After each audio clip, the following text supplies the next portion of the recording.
Hello dear students. तो बच्चों, आज की इस वीडियो में हम वर्कशीट नंबर 26 स्टार्ट करने वाले हैं। बच्चों, ये 9th क्लास का है, सब्जेक्ट इंग्लिश है। तो देखो, आज जो हमारा टॉपिक है बेसिकली स्टोरीज़ के ऊपर है बच्चों, कि स्टोरीज़ कैसे होती है, कैसे लिखनी होती है, क्या क्या चीज़ें उसमें होनी चाहिए, क्या क्या एलिमेंट उसमें होना चाहिए। तो देखो, यहाँ पे बच्चों सबसे पहला लिखा हुआ है कि सबसे पहला एलिमेंट जो है हमारा क्या है, कैरेक्टर।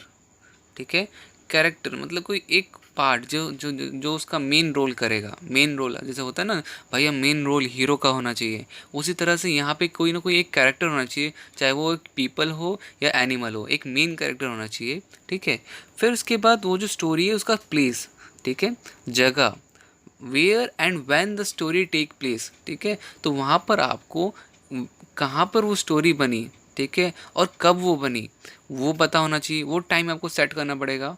देन एक प्रॉब्लम होनी चाहिए बच्चे, स्टोरीज़ में एक प्रॉब्लम होगी तब नहीं जाके लास्ट में हम सॉल्यूशन करेंगे। जैसे मूवीज़ में होता है कि भैया कोई प्रॉब्लम आती है, फिर हीरो ठाई ठाई करके मार के क्या कहते हैं सॉल्यूशन कर देता है उस चीज़ का, और मूवी ख़त्म हो जाती है। सेम यहाँ पर भी बच्चे वही है, सबसे पहला कैरेक्टर ढूंढना होता है। ठीक है, द पीपल, एनिमल्स और क्रिएचर इन अ स्टोरी। तो सबसे पहला आपको क्या चाहिए, कैरेक्टर। Second, setting. सेटिंग किस चीज़ की, तो where and when the story take place, तो स्टोरी को कहाँ और कब बनी, ये कब बनाया जाए। प्रॉब्लम्स, तो उस स्टोरी में कोई ना कोई प्रॉब्लम होगी। ठीक है, कोई कहानी तभी बनती है ना बच्चे, जब कोई ना कोई प्रॉब्लम हो रही है, तो ही जाके उसका कुछ सॉल्यूशन हम कर सकते हैं। तो प्रॉब्लम और चैलेंज और conflict the man character faces, तो वहाँ पे हम दिखा सकते हैं कि वो बंदा कितना फेस कर रहा है। ठीक है, फिर हम आते हैं सॉल्यूशन में। तो सॉल्यूशन में how the problem gets solve, last में उसने कैसे अपनी प्रॉब्लम्स को सॉल्व किया। तो लिखो, तो उसको क्या लिखा हुआ है, in this worksheet we learn to understood different element of story. तो हमने 4 तरह के एलिमेंट बच्चे पढ़े। This is important so that we are able to write and share story we want. ठीक है, तो ये था बच्चों कि बेसिकली आपका मोटा मोटी स्टोरीज़ कैसी होनी चाहिए।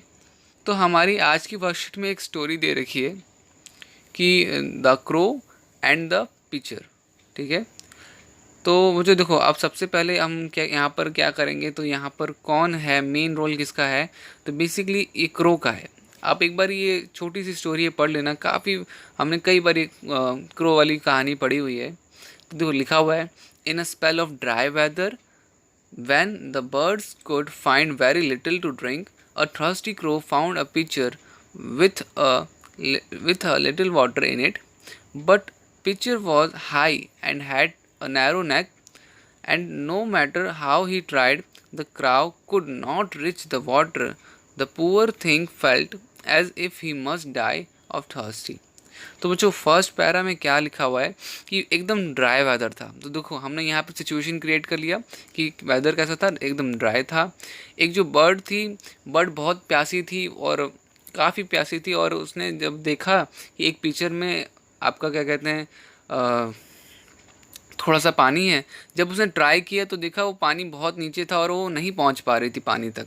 तो यहाँ पर वो क्या सोच रहा था, उसके पास क्या प्रॉब्लम आ गई कि वो पानी नहीं पी पा रही, और उसने ये सोचा कि कहीं मैं मर ना जाऊँ।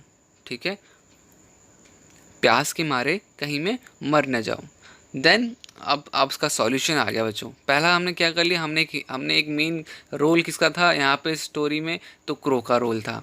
हमने वेदर, हमारा जो सिचुएशन था वो कब का था, वो ड्राई वेदर था हमारा। ठीक है, अब थर्ड हम आ रहे हैं प्रॉब्लम पे। तो प्रॉब्लम भी हमारा क्या हो गया, वो हो गया पानी नहीं पी पा रहा था वो। लास्ट में अब हम आएंगे सॉल्यूशन पे, जैसे हमने अभी जस्ट पढ़ा। तो देखो, then an idea came to him.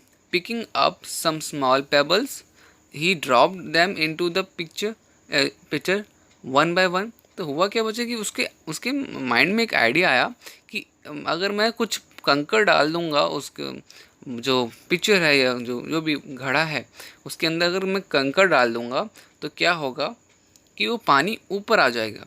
ठीक है, with each pebble the water rose a little higher until at last it was near enough so he could drink. तो क्या हुआ, लास्ट में उसने कंकर डालते डालते पानी ऊपर आ गया, उसने पी लिया। तो बच्चों, ये था एक स्टोरी। तो आई होप आप समझ में आ गया होगा।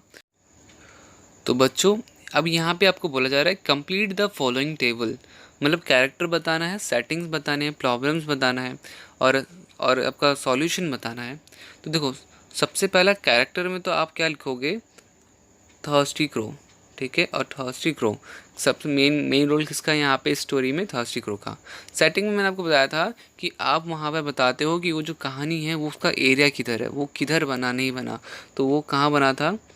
स्पेल पहले मैं यहाँ पे बता दूँ कि ये थर्स्टी क्रो आपके फर्स्ट में वाले में लिख लेना, फर्स्ट वाले में अ थर्स्टी क्रो, ठीक है। सेकंड वाले में बच्चे लिख लेना आप स्पेल ऑफ ड्राई वेदर, ठीक है। स्टोरी कहाँ पे है, स्टोरी कहाँ पे मेंशन हुई पूरी, तो एक ड्राई वेदर के ऊपर थी, तो ये आपका हुआ सेकंड का, ठीक है। सेकंड में आप ये वाला लिख लेना और फर्स्ट वाले में आप ये वाला लिख लेना, सेकंड वाले में ये वाला लिख लेना। अब आते हैं आपका प्रॉब्लम्स पे एंड सॉल्यूशन पे।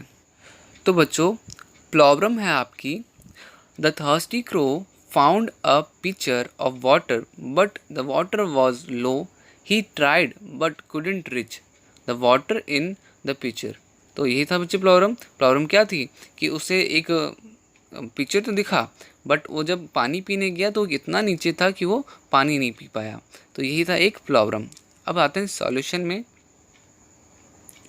तो बच्चों सॉल्यूशन जो है आपका, आप सॉल्यूशन ये लिख सकते हो बच्चे कि the crow dropped small pebbles into the pitcher and to raise the level of water and drink it. तो यहाँ पर बच्चों क्या हुआ कि उसने क्या सॉल्यूशन लिखा, उसने कुछ पेबल्स डाले घड़े के अंदर और उस घड़े से क्या हुआ कि वो पानी ऊपर आ गया और उसने पी लिया। तो ये था बच्चे सॉल्यूशन। तो बच्चों आज की वर्कशीट में बस इतना ही था। अगर बच्चों वीडियो थोड़ी सी भी आपको यूज़फुल लगी, अच्छी लगी, तो प्लीज़ वीडियो को लाइक करना, कमेंट करना, अपने फ्रेंड्स लोगों के साथ शेयर करना और सब्सक्राइब ज़रूर करना बच्चों, ठीक है। तब तक के लिए बाय, मिलते हैं नेक्स्ट वीडियो में।